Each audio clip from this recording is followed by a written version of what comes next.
Rotation भी एक बहुत इंपॉर्टेंट पार्ट है इस नेक मूवमेंट का, जिसके ज़रिए आपके गर्दन में अगर दर्द है तो उसको काफ़ी रिलीफ मिल पाएगा। तो शुरुआत करते हैं। सांस लेना है,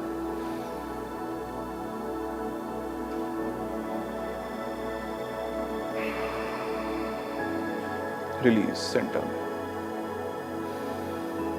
सांस लेना है,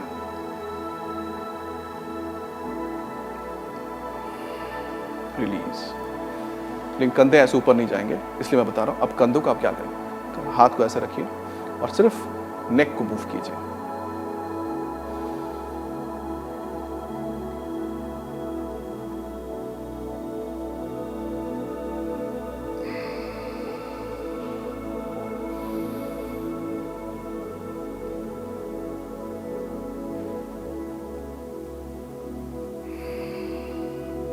जितना आप कर सकें, जितना पीछे जा सके, जितना आप झुक सकें, इसको कीजिए।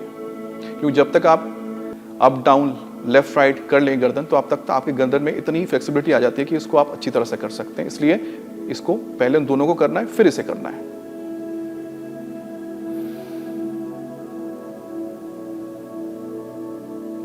तो एक बार क्लॉकवाइज, फिर एक बार एंटी क्लॉकवाइज। क्लॉकवाइज कीजिए, फिर एंटी क्लॉकवाइज कीजिए।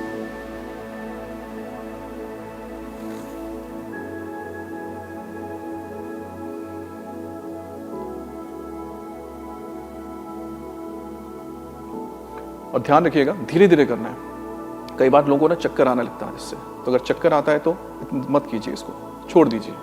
क्योंकि फिर आप बाकी जो हमने दोनों आपको बताए हैं, अप और डाउन, लेफ्ट और राइट, ये कीजिए। इसके अलावा अगर आपको लगता है कि रोटेशन में आपको चक्कर आ रही है, तो उसका भी एक आपको उपाय बताते हैं। अगर वैसा है तो आप ये हम जो अगला आपको बताने जा रहे हैं मूवमेंट, उसे कीजिए। ये जो पोजीशन आप देखिए, क्या आप ऐसे सुखासन पे बैठिए, हाथ को लीजिए और इसको अपने माथे पे ऐसा रख लीजिए।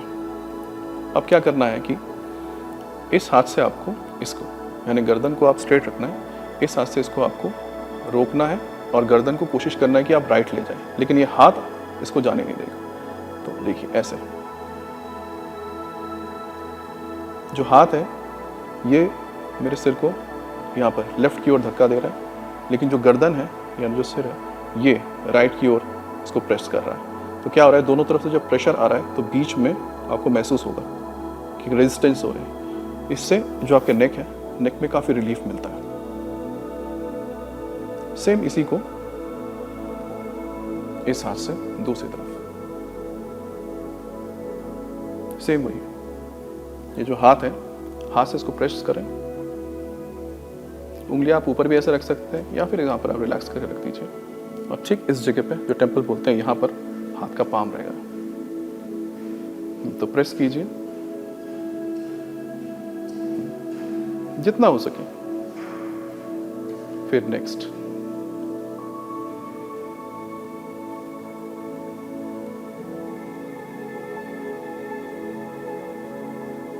प्रेशर आना चाहिए, प्रेशर आप महसूस करेंगे। छोड़ दीजिए 10 सेकेंड, 15 सेकेंड, जितना आपको लगता है, धीरे धीरे बढ़ाइए और 10 से 15 बार।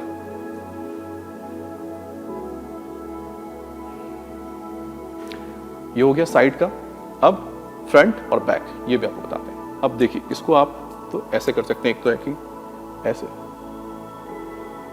जिसमें आप फ्रंट कीजिए और फिर मतलब हाथ से इसको पीछे करना है, ठीक है, और सिर से इसको आगे की तरफ जाना है, यानी हाथ आपको पीछे की ओर धकेल रहा है और सिर जो है आगे की ओर धकेल रहा है, तो बीच में रेजिस्टेंस आ रहा है। अब इसको आप एक और तरीके से कर सकते हैं। आप ऐसे रखिए हाथ को, ऐसे भी जो कर सकते हैं, ऐसे भी छोड़ सकते हैं। अब गर्दन से मतलब कि जो सिर है आगे की ओर और ये पीछे की ओर, इसको इस हाथ से भी कर सकते हैं आप। उंगली ऐसे रख सकते हैं, ऐसे छोड़ दीजिए।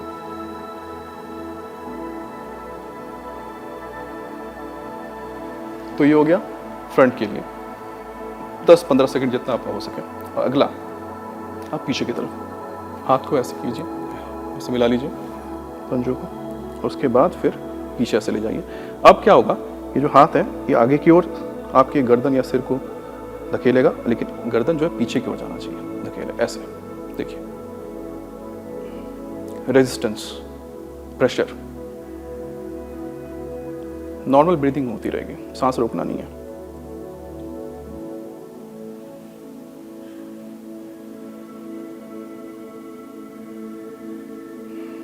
छोड़ दीजिए। तो 10 से 15 सेकंड आप इसके टाइम को रखिए।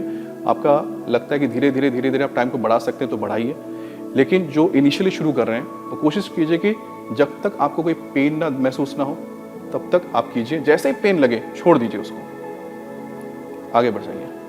ब्रेक, छोटे छोटे ब्रेक लेके कीजिए। 10 बार कीजिए, 15 बार कीजिए। शुरुआत में हो सकता है आप 15 बार 5 बार कर लीजिए, फिर धीरे धीरे उसको बढ़ा 10 तक लेके जाइए।